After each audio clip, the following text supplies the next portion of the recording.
Good evening, good evening, good evening. और मेरे लक्ष्य वालों, यकीन वालों, कैसे हो सब लोग। नीट 2026 वालों बोलते हैं सीधा सीधा यार, अब क्या ही बैच का नाम ले, सीधा सीधा नीट 2026 बोलते, क्योंकि अब एक ही टारगेट बचा हुआ है जिंदगी में। एक ही टारगेट है कि सर नीट 2026 क्रैक करना है। तो कैसे ही चल रही है जिंदगी भाई साहब। बहुत मोर देन सफिशिएंट टाइम मिल गया था आपको थर्मोडायनेमिक्स रिवाइज करने का, और सॉल्यूशन का कुछ पोर्शन बचा हुआ था, उसको मैंने बोला था कि आप करके आएंगे, रिवाइज करेंगे हम लोग यहां पर। ठीक है, सब बढ़िया। सर पढ़ाई लिखाई सही चल रही है।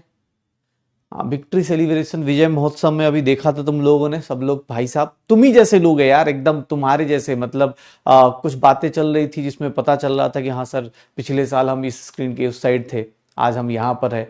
तो बेटा बहुत सारे लोग अगले साल भी नीट 2026 क्लियर करके मिलने वाले हो, और ये बहुत जबरदस्त, मतलब 2025 में ही तैयारी चालू हो चुकी है 2026 के जीत की। कोशिश करना भाई, बस लगे रहना। देखो आज का जो बैच है अपने पास, जो पिछले हफ्ते, मान लो जैसे पिछले हफ्ते बैच स्टार्ट हुआ था, रिवीजन स्टार्ट हुआ था, तो जोश ज्यादा था। लेकिन धीरे धीरे देखोगे ना, अब धीरे धीरे भाई साहब धक्का मार मार के चल रहे होंगे। रिवीजन का शेड्यूल मैंने बता दिया था भैया। आज क्लास है, फिर थर्सडे सैटरडे क्लास है हमारी, सीधी सैटरडे को हमारा शेड्यूल है। नेक्स्ट शेड्यूल देख लो भैया। सर चैप्टर पे चैप्टर रिवाइज होते जा रहे हैं। मूल कॉन्सेप्ट हमने रिवाइज कर लिया है सर, मूल कॉन्सेप्ट हो चुका है। अगली क्लास में सर ये देख लीजिएगा, सॉल्यूशंस में जो बचा हुआ है वो रिवीजन चलता रहेगा। थर्ड वन थर्मोडायनेमिक्स आज खत्म हो जाएगा। थर्मोडायनेमिक्स आज जैसे ही खत्म होगा, थर्मोडायनेमिक्स के बाद हमने बोला था कि भैया केमिकल एंड आयनिक इक्विलिब्रियम बेटा एक साथ रिवाइज करेंगे। केमिकल एंड आयनिक इक्विलिब्रियम ये सैटरडे को रिवाइज हो जाएगा। सैटरडे को बेटा डेट फिक्स कर लेना, सैटरडे को डेट फिक्स कर लेना। उसके बाद मैंने आपको बोला है redox and electrochemistry. Redox and electrochemistry मैंने बोला था आप लोगों को, रेडॉक्स एंड इलेक्ट्रोकेमिस्ट्री के लिए बोला था कि भाई साहब ये देख लीजिएगा। रिवीजन करके आए हो ना, तो बस भाई साहब रिवीजन करके आए हो तो तुम्हारा ही इंतजार है। ये अपना 16 को हो गया था, 16 दिसंबर को कंप्लीट था सर। ये इसमें से कुछ पार्ट बचा हुआ है, आज हो जाएगा, 18 दिसंबर को होगा। थर्मोडायनेमिक्स की बात कर रहे हैं, आज 23 को हो रहा है। और सर मैंने शेड्यूल ऐसे बना दिया था, बट फिर भी एक बार याद दिला देता हूं, ये 27 दिसंबर को अपना दोनों चैप्टर होगा, और ये अपना 30 दिसंबर को होगा। 30 दिसंबर को हमने बोला हुआ था इस साल का चैप्टर, याद है। थर्सडे को नहीं, थर्सडे को बेटा 25 दिसंबर है, थर्सडे को। हाँ इसीलिए मैंने थर्सडे वाली क्लास थोड़ी हटाई है, क्योंकि ऑब्वियस है भाई क्रिसमस, ठीक है। हाँ क्रिसमस सेलिब्रेशन करना जरूरी है, ठीक है ना, एक दिन आगे पीछे कर लेंगे, ठीक है। क्वेश्चंस बेटा देखो, अभी तो मैं वही चीज तुम्हें बार बार बताने जा रहा था। मैं तुम्हें क्या बोल रहा हूं कि देखो रिवीजन जब तुम करते हो ना, तुम्हें लगता है जैसे कोई बोल रहा था ना कि सर थ्योरी कर लिया, थ्योरी से क्या सिलेक्शन हो जाएगा सर, फिजिकल केमिस्ट्री और फिजिक्स में तो नहीं होगा, खाली खाली थ्योरी कर ले, नहीं। थ्योरी करा, उसके साथ साथ भैया कुछ क्वेश्चंस तो करने ही पड़ेंगे। कुछ क्वेश्चन जैसे अभी देखोगे तो मैं क्वेश्चन का प्रैक्टिस जो करा रहा हूं वो फॉर्मूला याद दिलाने वाला करा रहा हूं, कि भैया सामने वाले को फॉर्मूला याद आ जाए, उसके ट्रिक्स याद आ जाए। मेरा main motto revision, first time revision में यही है कि मैं फर्स्ट रिवीजन में आपको थ्योरी जो आप याद करके आओगे, क्वेश्चन प्रैक्टिस में जो फॉर्मूला याद करना है या फॉर्मूला का जो रिवीजन है वो करा दो, ठीक है। 31 को क्लास ले लो, ओके ठीक है। पहले 30 दिसंबर तक करो, उसके बाद देखते। हाँ पूरे क्वेश्चन नहीं किए, छुट्टी नहीं नहीं, 28 को क्या है, AITS है, तो कोई दिक्कत नहीं ना भाई। AITS में 27 तारीख को ये है, 27 तारीख को है तो 28 को है ना, अब तो तुम्हें क्या ही करना है, ठीक है।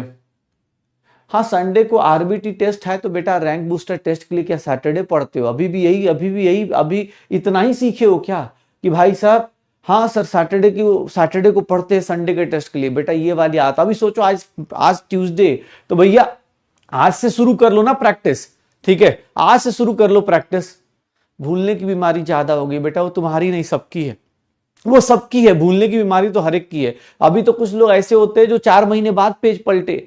मैं तो कुछ ऐसे लोगों को सब देख रहा हूँ, मुझे पूरा भरोसा है, कुछ लोग 4 महीने बाद पेज पलट रहे होंगे और सोच रहे होंगे भाई साहब ये क्या लिख दिया है सर ने, ऐसा कैसे, कौन सी चीज। फिर अपने आप से सोच रहे होंगे पढ़ते टाइम तो समझ में आया था, मास्टर भी ठीक ही समझाया था, हमारा दिमाग भी ठीक ही था, हाँ हम भी सही पढ़े थे, ये क्या हो गया हमारी जिंदगी में, हाँ हमारी जिंदगी में क्या हो गया बेटा, वो ऐसा नहीं है। बहुत सारे लोग तो इसी रिवीजन के चक्कर में थ्योरी भी पलटे होंगे और अभी सोच रहे होंगे भाई साहब ये क्वेश्चन, अपने ऊपर ऐसे आश्चर्य हो रहा होगा कि भाई साहब हमने ये क्वेश्चन कैसे कर लिया था, ऐसे कैसे क्वेश्चन कर लग रहा है ना। हाँ केमिकल काइनेटिक्स बेटा एक साल बाद करेंगे, केमिकल काइनेटिक्स और रेडॉक्स, केमिकल काइनेटिक्स और structure of atom next year करेंगे, ये भैया अगले हफ्ते प्लान बता दूंगा। केमिकल काइनेटिक्स और स्ट्रक्चर ऑफ एटम का प्लान नेक्स्ट वीक में डिस्कस हो जाएगा, स्ट्रक्चर ऑफ एटम का प्लान नेक्स्ट वीक में डिस्कस हो जाएगा। तो भैया टेंशन मत लीजिए, थ्योरी और क्वेश्चन प्रैक्टिस करते रहिए। चलिए तो शुरू करते हैं। लास्ट क्लास में बेटा मोल कॉन्सेप्ट पूरा कंप्लीट हो चुका था, स्टोइकोमेट्री सॉल्यूशंस में वेंटर फैक्टर का कुछ रह गया था, कुछ क्वेश्चंस बेटा रह गए थे मैंने डिस्कस करने, तो वो मैं लेके आया हूं और भाई साहब सॉल्यूशन चालू करेंगे और फटाफट, ज्यादा नहीं 15 क्वेश्चन सॉल्यूशन के करते हुए थर्मोडायनेमिक्स की तरफ मूव करेंगे और थर्मोडायनेमिक्स से आगे चलते चलेंगे। रिवीजन भैया जितना हो सकता है स्ट्रॉन्ग करना है। मजा 27 दिसंबर को आने वाला है क्योंकि उस दिन केमिकल और आयनिक दोनों आने वाले, दोनों साथ में आने वाले, ठीक है।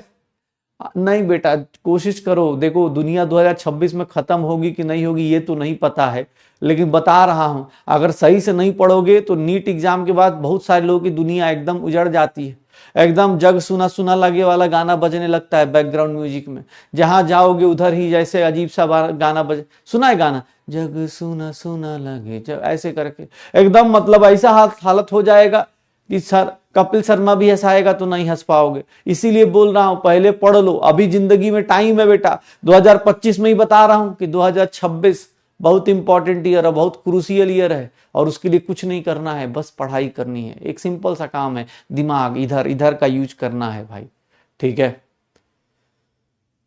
चलो शुरू करते हैं भाई साहब, शुरू करते हैं अपनी कहानी को स्टार्ट करते हैं। पेन एंड पेज ले लीजिए, मोटी किताब बगल में रख लीजिएगा, मोटी किताब बगल में रख लीजिएगा क्योंकि जरूरत पड़ेगी। सर जो लोग भी देख रहे हैं देख लीजिए, मोटी किताब बगल में होनी चाहिए। सॉल्यूशन आपने पिछले हफ्ते रिवाइज किया है, फिर से बीच में रिवाइज किया होगा। वेंटर फैक्टर की कैलकुलेशन से शुरू करेंगे, उससे पहले ही कहानी देख लीजिएगा। अच्छा हो जाए